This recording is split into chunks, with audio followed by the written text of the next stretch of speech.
জানো, আমি না একটা স্বপ্ন দেখেছি। আরে, এখন আবার স্বপ্নের গল্প শুনতে হবে? আমার কাজ আছে মা, কাজে যেতে হবে এখন। ও বলুক না, তারপর আবার বলবে মা বাবা আমাকে কথা বলতে দেয় না। মা, আমি দেখেছি কালো নদীর পানি ঝকঝক করছে, আর আমি সেখানে সাঁতার কাটছি। চলো না, আমরা সবাই সেখানে যাই। এই নদীর নাম শুনলেই আমার রক্ত ঠান্ডা হয়ে যায়। আর এই মেয়ে বলে কি না ওটা স্বপ্ন ছিল। ভুল করেও সেখানে যেও না, কেমন?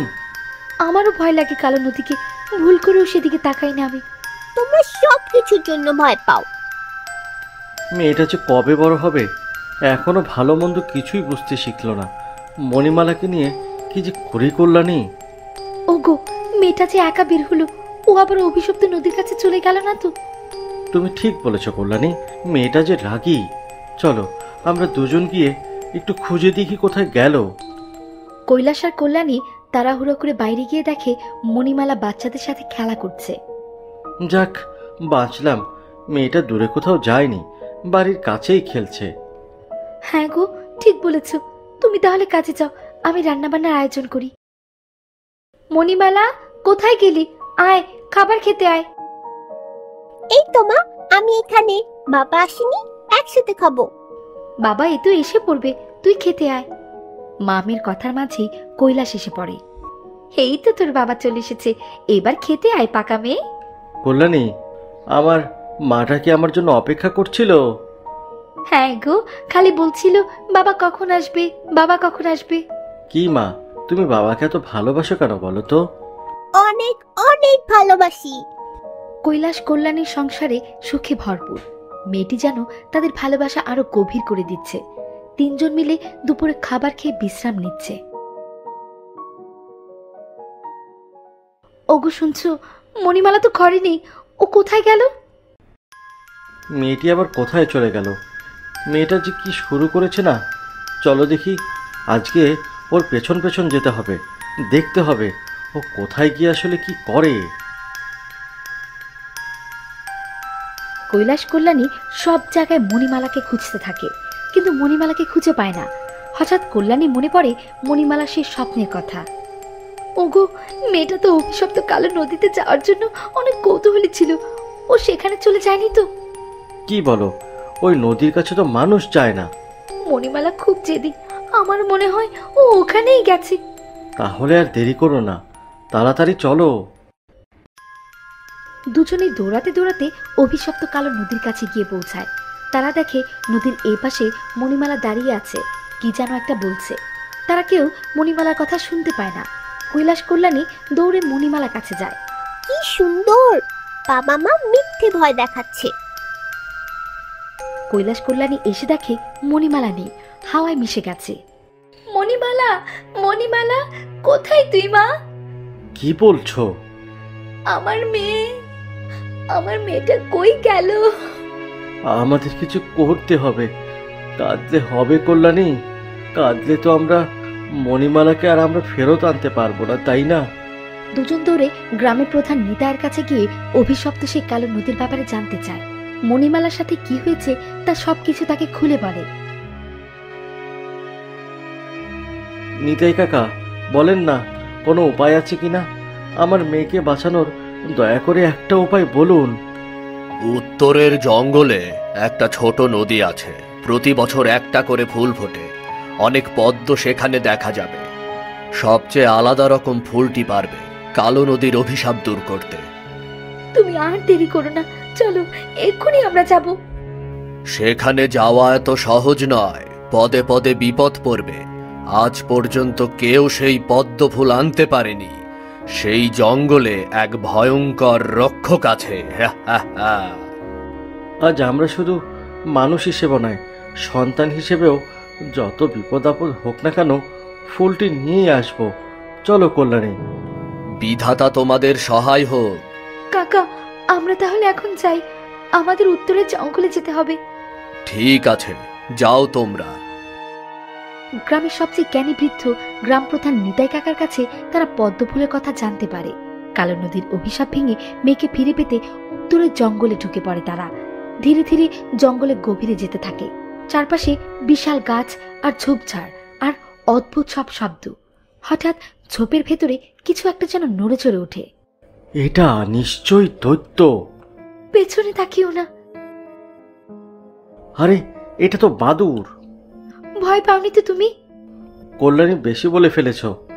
আমি তোমায় এখানে ফেলে গেলে কেমন হবে বলো তো? এমন সময়ও রসিকতা করার শখ জেগেছে? কি মানুষ গো তুমি! হ্যাঁ, মেয়েটার এই দশা। পদ্ম ফুল তুলে থাক, কোনো নদীও তো দেখছি না, সেই নিয়ে কোনো চিন্তা নেই তোমার?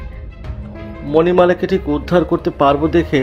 আর শোনো, আমি ভয় দেখাইনি, আমার কাছে মনে হয়েছে ওটা একটা দৈত্য। আচ্ছা, এখন চলো, কথা বলার সময় নেই। জঙ্গলের ভেতরে গিয়ে দেখি কোথায় আছে পদ্ম ফুল।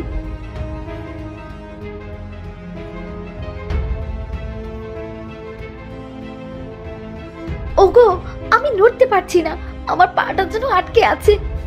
ওরে বাবা, এটা তো জাদুকরি ফাঁদ। তুমি তো মনে হয় জাদুকরির ফাঁদে পড়ে গিয়েছ। দেখি কি করা যায়। ছায়াটি কিছু বলার আগে কৈলাস মাটি থেকে এক গাদা বালি ছুঁড়ে দেয়।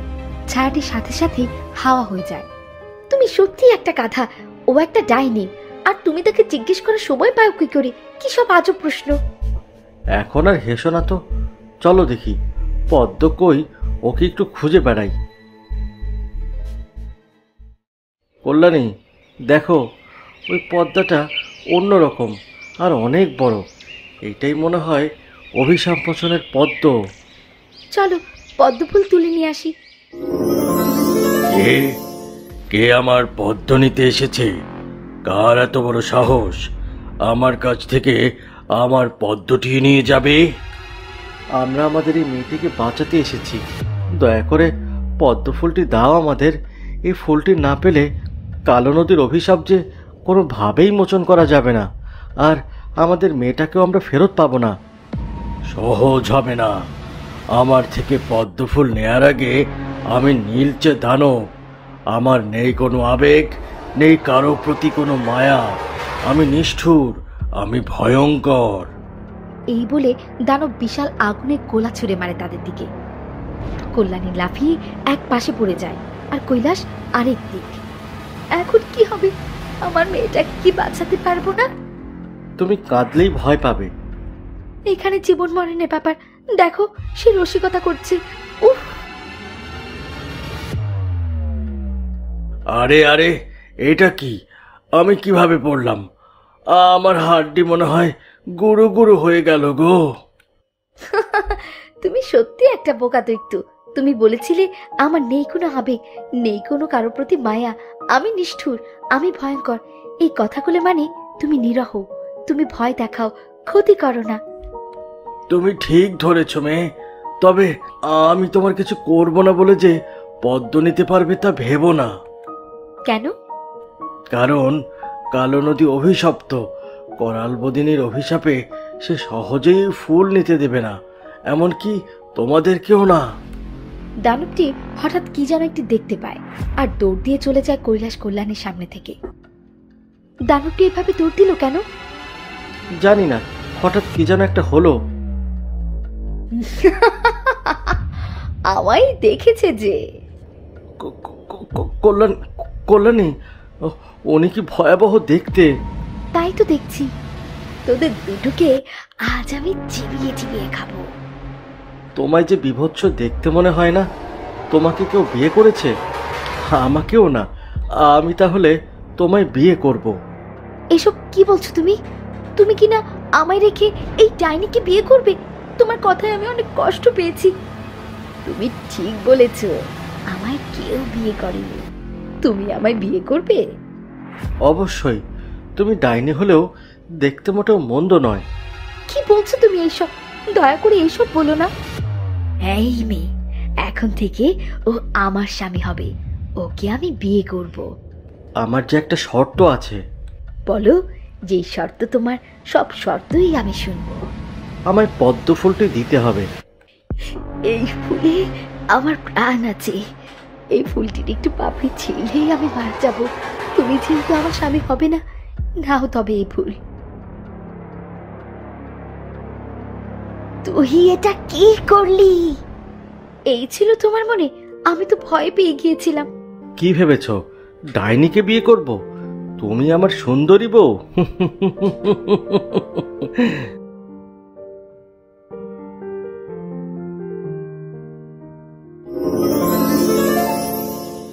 বাবা, মা,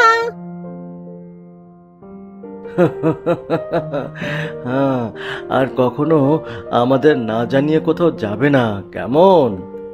একদম না, আমি আর এমন করব না। এই কথা কি বিশ্বাস করা যায়?